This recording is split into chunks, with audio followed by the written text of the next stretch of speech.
presidente de la Argentina, Javier Milei, acaba de declarar a la organización criminal venezolana Tren de Aragua, aquella que trabaja de la mano de Nicolás Maduro, como una organización terrorista. Y como peruana viviendo en la Argentina, no saben lo feliz que me pone esta noticia. Pero puede que muchos se pregunten por qué. ¿Por qué Milei tomó esta decisión justo ahora? Bueno, por eso me gustaría aprovechar la oportunidad y compartirles un poco de la experiencia de mi país. Pero primero, quiero que sepan que esto ya es oficial.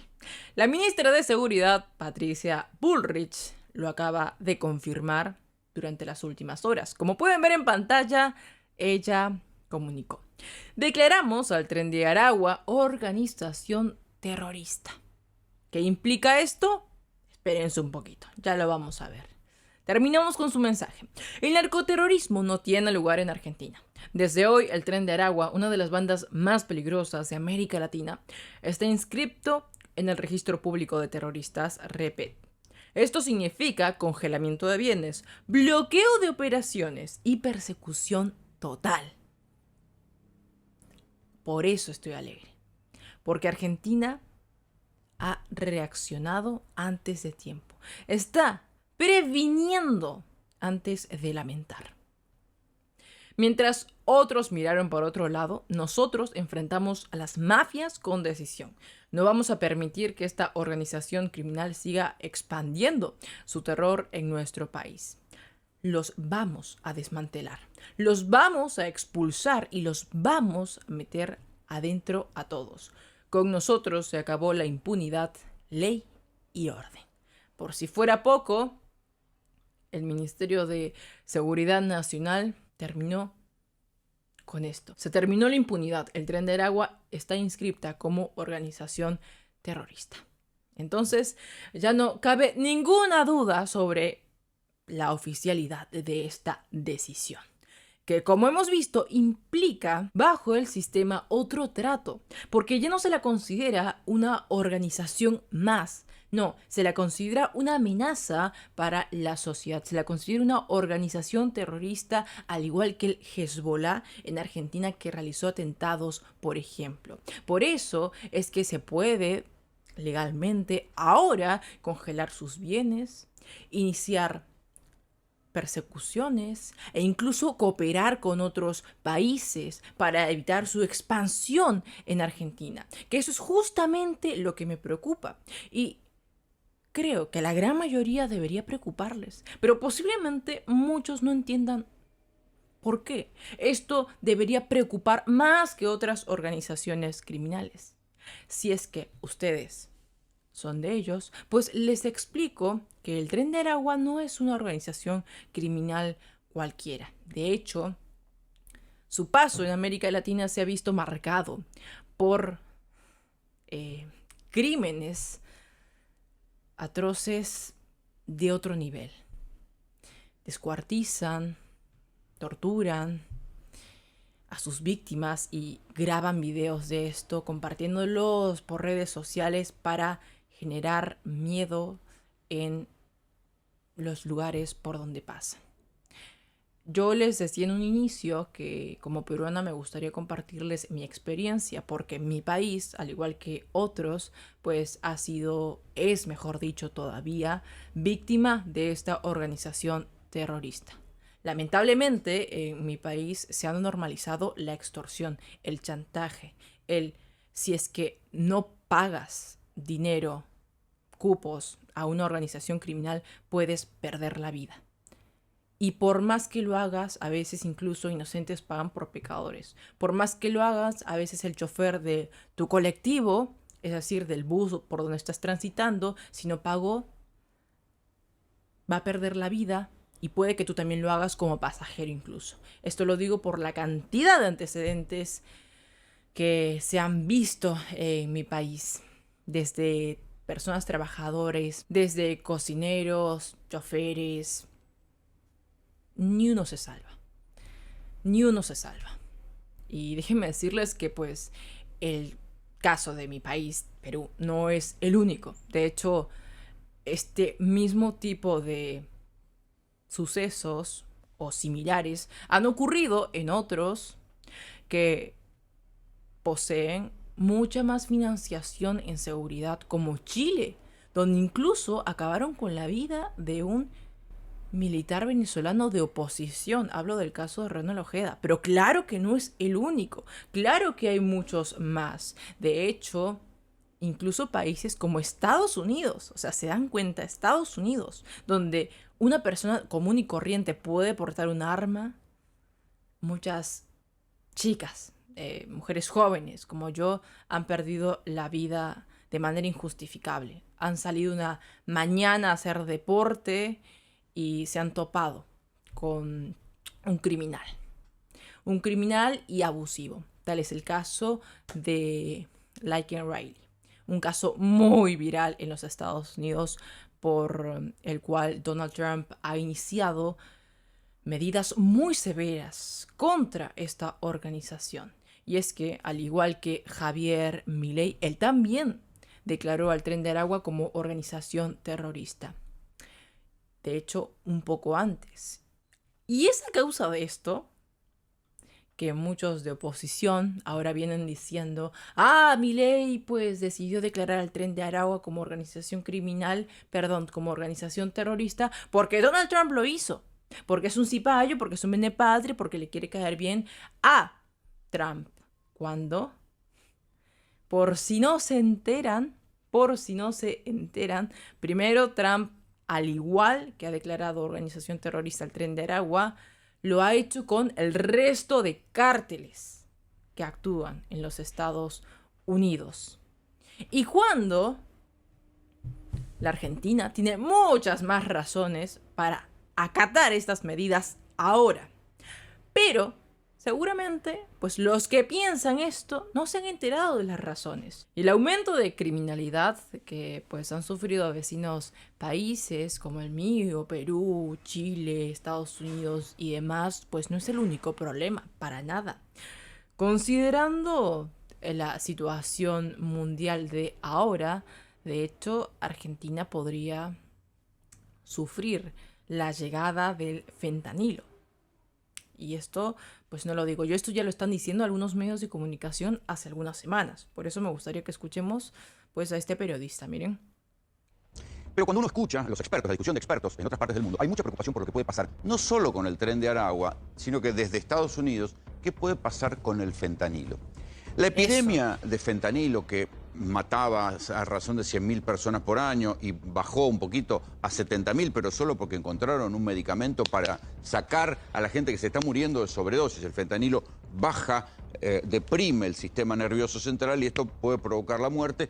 Y entonces hay un medicamento que se puede dar así de urgencia que le puede sacar a alguien de la sobredosis de fentanilo.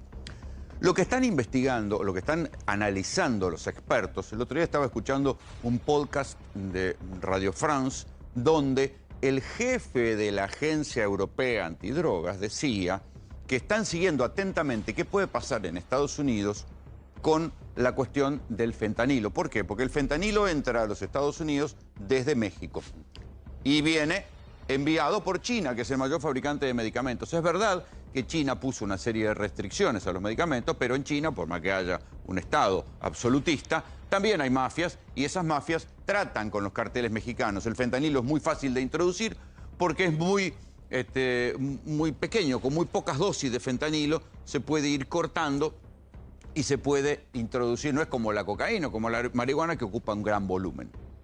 Son los cocineros mexicanos que están en Sinaloa o en Guerrero los que hacen la mezcla del fentanilo. Es más, contaban en ese podcast que los carteles mexicanos reclutan a los estudiantes de química en las facultades de química, los reclutan desde chiquitos y están viendo cuál es bueno, cuál es pícaro, cuál es pillo, para que después se convierta en cocinero de fentanilo. Cuando uno habla de fentanilo, no habla solo de la droga. El fentanilo, en dosis muy concentrada, te manda para el otro lado. Pero termina siendo una sustancia fundamental en las drogas de diseño, donde lo mezclan con metanfetamina, con ketamina, con diferentes cosas, y para eso sirven los cocineros. ¿Qué es lo que están pensando y lo que están temiendo? Que los ataques de Trump a los carteles mexicanos están buscando nuevos mercados. El mercado natural para los carteles mexicanos, porque hay mucha más plata, es Europa. Por eso, en este podcast que yo les digo, el director de la Agencia Europea Antidroga decía, nosotros estamos siguiendo atentamente porque ya hemos detectado cargamentos de fentanilo bajados en Holanda. ¿Y por qué? Fíjense lo que es el mundo de las drogas, si uno lo mira globalmente. Hace un par de años, los talibanes recuperaron el poder en Afganistán. A ver dónde tengo Afganistán. Debe estar por acá. ¿Sí? No lo veo bien. Acá está Afganistán. Recuperaron el poder en Afganistán. Afganistán era uno de los principales proveedores de heroína, ¿sí?, que iba a Europa. Los talibanes prohibieron el cultivo de amapola y bajaron drásticamente la producción. Entonces se pensó que iba a haber un problema en Europa y buena parte de esa heroína se está sustituyendo por fentanilo. Pero, aún así, la Agencia Europea Antidrogas y periodistas de investigación franceses que trabajaron con los carteles mexicanos dicen que el plan de los carteles mexicanos, escuchen bien, es utilizar a Brasil y a la Argentina como fuente, como destino del fentanilo. ¿Para qué? No, para que sea lo que está haciendo en Estados Unidos, una sustancia de corte para volver más adictiva a las drogas. Recuerden que hace un par de años hubo una contaminación en cocaína, donde se murieron 25 personas, fue un escándalo, tuvieron que avisarle, hasta le decían a los adictos, no tomen cocaína porque se van a morir. Apareció la cocaína contaminada. Nosotros en aquel momento dijimos, está contaminada con fentanilo, nos decían, no. Después se terminó comprobando que lo que había era carfentanilo, que es todavía un fentanilo concentrado mayor porque era para grandes animales, como si dijeran una droga para elefantes directamente, que se la habían mezclado mal y habían mandado a la gente para el otro lado. Presten atención porque ya hubo varios casos en Ciudad de Buenos Aires y en provincia de gente que después de tomar cocaína, de adictos que después de comprar cocaína, después de tomar cocaína, cayeron muertos. Esta semana hubo dos, un kinesiólogo de 44 años, entra al barrio 31 y aparece en la Villa 21 totalmente fuera de sí, no sabía dónde estaba, lo meten en un hospital y se muere. Y lo mismo pasó con un muchacho de 21 años que conoció a otro hombre por una aplicación, fueron a un hotel alojamiento, empezaron a tomar cocaína y el pibe cae muerto. Conozco otros dos casos similares de otra persona que estaba también tomando cocaína con otro grupo de amigos en una plaza de San Martín, cayó muerto. O sea, hay que prestar atención a esto porque el fentanilo sobra ahora. Los carteles mexicanos no lo van a poder meter con la misma facilidad que lo metían en Estados Unidos. Como han escuchado, a causa de las medidas severas que está tomando actualmente Donald Trump en la frontera norte de México, las organizaciones criminales, los cárteles mexicanos que trabajan en colaboración con el Tren de Aragua y demás pandillas, pues tienen el negocio más complicado. No van a poder exportar toda su mercancía tan fácilmente como antes. Y, por lo tanto, tienen que buscar otras salidas. Una de ellas podría ser la Argentina. País donde, por lo que se sabe, porque recordemos todo esto está en el mercado negro, no se ha observado la llegada masiva de sustancias de opioides sintéticos como el fentanilo.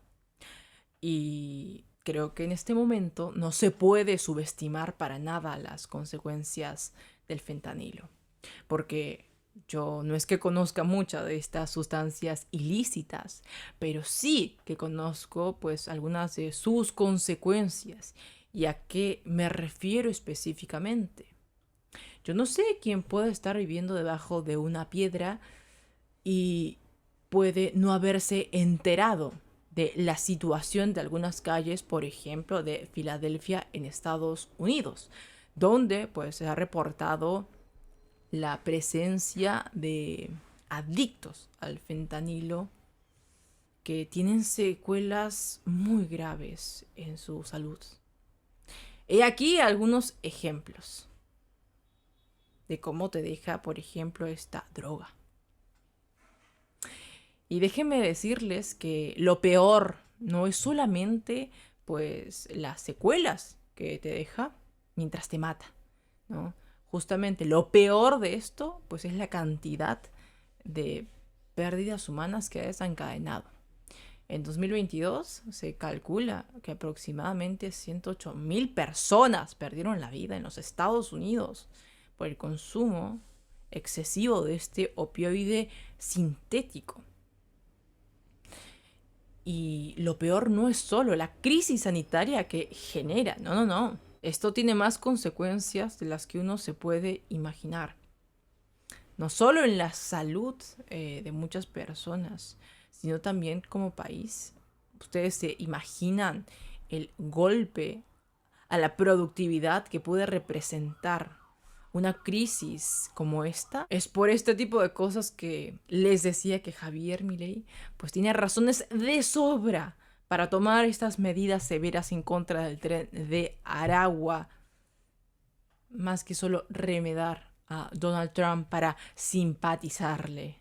Y como vimos durante este video, pues hay dos razones principales: el posible aumento de criminalidad y también una posible crisis sanitaria. Algo con lo que la verdad sería muy complicado lidiar. Para que se hagan idea, muchos países ni siquiera se han podido hacer cargo de esto. Estados Unidos está combatiendo contra los cárteles, contra la comercialización de estas sustancias, contra la crisis sanitaria, entre más. Perú y Chile también están tratando de lidiar con el aumento de criminalidad. Imagínense que a la Argentina se les venga este combo. Yo creo que sería complicadísimo de que Milei trate de enfrentar esto y trate de levantar la economía argentina al mismo tiempo. Por eso me parece absolutamente pertinente que haya tomado esta decisión antes de que los efectos se sientan, de manera preventiva. Como muy bien dice un viejo refrán, vale más prevenir que lamentar. Y esto no solamente lo digo por lo que ha hecho Milei en cuanto al tren de Aragua. Esto también lo digo a nivel personal. Como les dije, Perú actualmente está enfrentando una crisis de seguridad. El 27,7% de adultos mayores de 15 años han sufrido un robo, por lo menos. Considerando esa cifra, considerando la sensación de inseguridad que te genera salir a la calle, estudiar, a tomar tu transporte para estudiar o trabajar o lo que sea, pues ha sido uno de los motivos por los que decidí mudarme en cuanto pude aquí a la Argentina, razón por la cual me intereso mucho en lo que sucede día a día y razón por la cual me pongo tan feliz con este tipo de noticias. Evidentemente eso no quita todo el amor y el orgullo que siento por mi país, solo me hace conocer un poco más del mundo, porque pues ahora tengo dos países a los que aprecio un montón, como si fueran mi propio hogar. Pero bueno, espero contarles un poco más de aprendizajes u anécdotas que he podido tener en algún otro momento. Por ahora me despido y nos vemos en el siguiente video. Hasta pronto.